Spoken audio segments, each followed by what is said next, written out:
Quelles sont les 10 étapes indispensables pour étudier en France? Tu as toujours rêvé d'étudier en France, mais tu ne sais pas par où commencer. Tu te demandes par quelle étape ou par quel document commencer pour pouvoir démarrer ton projet d'études en France. Surtout, pas de panique, tu es au bon endroit. Cette vidéo est réalisée uniquement pour te donner toutes les clés nécessaires pour réaliser ton projet d'études en France. Ne quitte surtout pas cette vidéo et on se retrouve juste après le générique.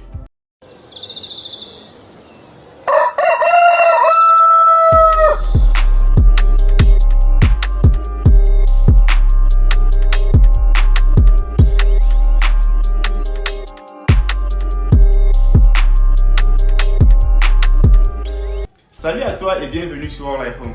Plongeons aujourd'hui dans une aventure passionnante. Comment étudier en France? Ou du moins, quelles sont les étapes pour étudier en France? Si tu n'es pas encore abonné, je t'invite à t'abonner et surtout à faire ceci. Pour permettre à l'algorithme de mieux nous référencer.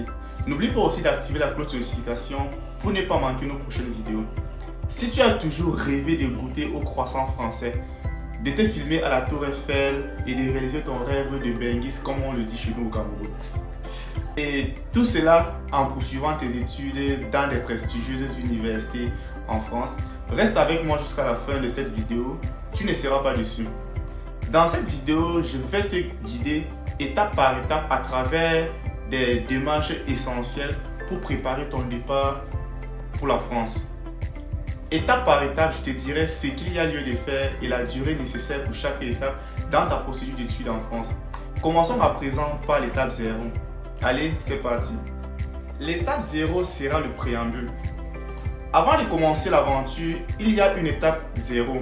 Oui, j'ai bien dit étape 0, comme dans avant le début. Ouais.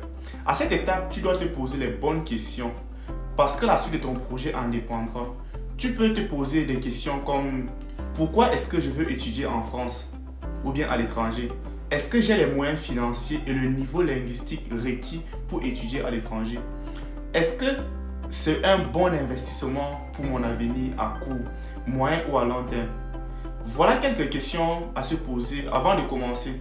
Ensuite, parle-en à ton cercle le plus rapproché. Ça peut être la famille ou des personnes sûres. Je dis ça parce que nous sommes en Afrique. Et le monde n'est plus ce qu'il y a bien longtemps. Après ça, fais tes recherches sur Google et discute avec des amis qui ont déjà tenté l'aventure. À titre de rappel, si vous avez besoin d'une formation linguistique, c'est le moment de commencer. Passons maintenant aux choses un peu plus sérieuses.